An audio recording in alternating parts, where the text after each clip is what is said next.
Kill him. Transfer everything. And then find the notaire.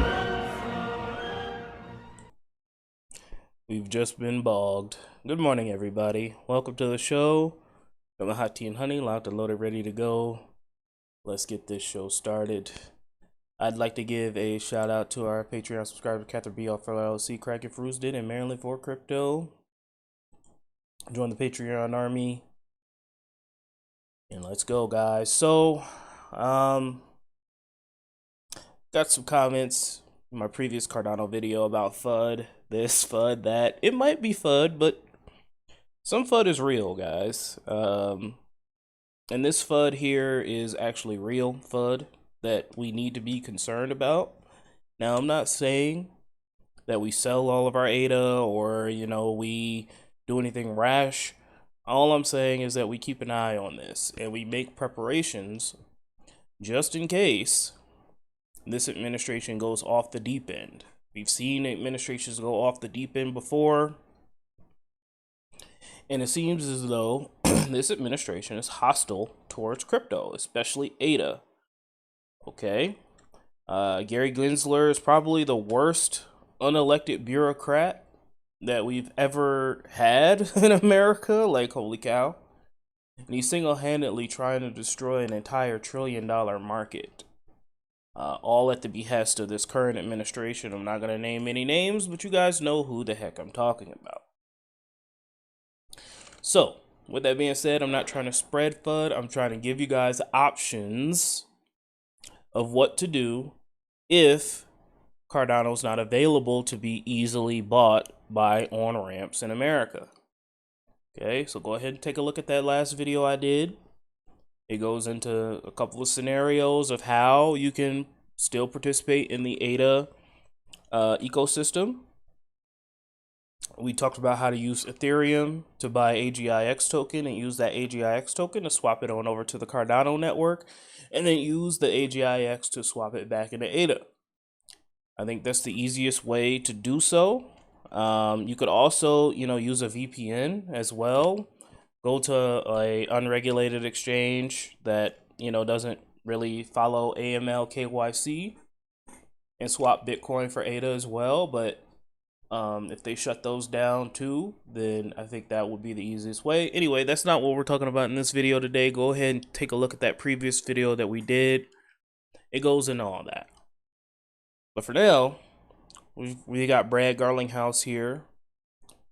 And the Hinman documents. So the Hinman documents, if you don't know, those were, I think, published in 2018. And it's basically a bunch of rich lawyers talking about how we can make it confusing, how we can make it extremely complicated for people to buy crypto, and if crypto is a security. Now, it's funny how Gary Gensler and his goons are saying that it's very clear, but he can't even answer if crypto is a security or not. He can't even give us a simple answer on what a digital security is. And this whole thing has been a sham from the start. Let's take a look at Brad Garlinghouse here. He is the CEO of Ripple XRP. And he's going to be talking about the Hinman documents. I think this is very important. Let's take a listen. And like this one. A few days ago, after 2 years, 7 court orders, and over $100 million in legal bills, the Hinman speech documents, including internal SEC emails and comments leading up to this now infamous 2018 speech, they've finally been unsealed.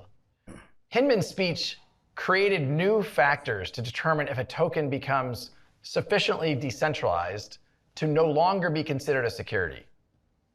At best, these documents show that senior officials at the SEC couldn't agree on the law and told Bill Hinman directly he would confuse the public even more about the rules for crypto. At worst, they show that Hinman deliberately ignored the law, and he tried to create new laws, something only Congress can do. And while he was a public servant, Hinman received millions of dollars of payments from his law firm, which was part of an alliance with others that had a vested interest in this speech. This speech isn't about any one token or any one blockchain.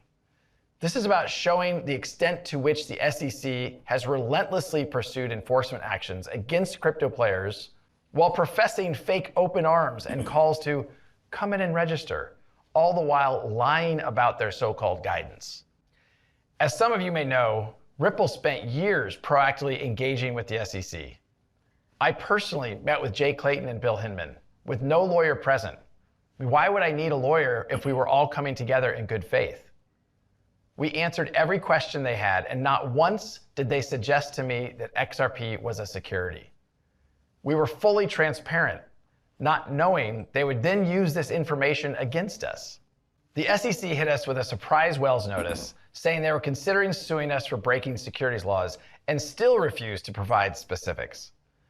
To those that have recently been hit with their own Wells notices and lawsuits, this likely sounds all too familiar. When the lawsuit did drop against us, days before Christmas, a very Grinch-like touch, they made it personal.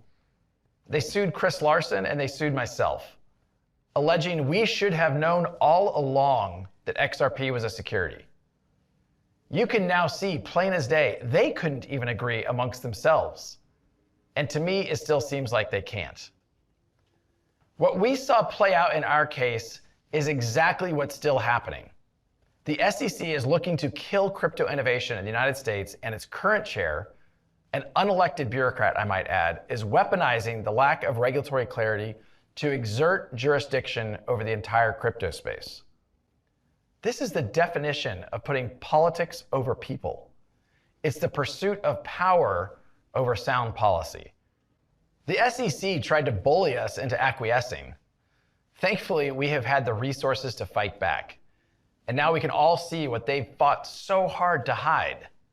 They knowingly created confusion about the rules, and they used that confusion to regulate through enforcement. That's bad faith, plain and simple. Ultimately, as our lawsuit comes to a close, for so many others, it's just starting. The fight for clarity has to continue. I just want to conclude by saying to my colleagues here at Ripple, to my family, my friends, everyone who has supported us over the past 2.5 years, and certainly to the whole of the XRP Army, a very heartfelt and a very genuine thank you for that support. And thank you, Mr. Garlinghouse, for continuing to fight for crypto and these corrupt, unelected bureaucrats that cannot relinquish control. It's impossible for them. The fight is going to be long and drawn out, and it's not going to be solved anytime soon, but we will prevail in the end. I truly do believe that. All right, guys, let's go ahead and move on. And something fun here. Shout out to Hosky Token. Calling all Cardano projects. Trent Barnes will be racing in Martinsville, Virginia. 9/22/2023. We're rallying behind Bone Pool to keep their car Cardano themed. We have an 8x12. We have 8 8x12-inch spots available for future projects to feature on this car. Driver side is 400. Passenger side is 250. Tag your favorite project you think should participate below. So this is pretty cool, guys. Ending on a fun note here. I love y'all, and we will continue our fight to save crypto and to prove that ADA is not a security. All right. I love y'all, and I'll talk to you soon. Thank you to our wonderful Patreon subscribers, Catherine B, Offla, LSC, Kraken, Fruesden, and Maryland for Crypto. Join the Patreon army, and take care, guys. Goodbye.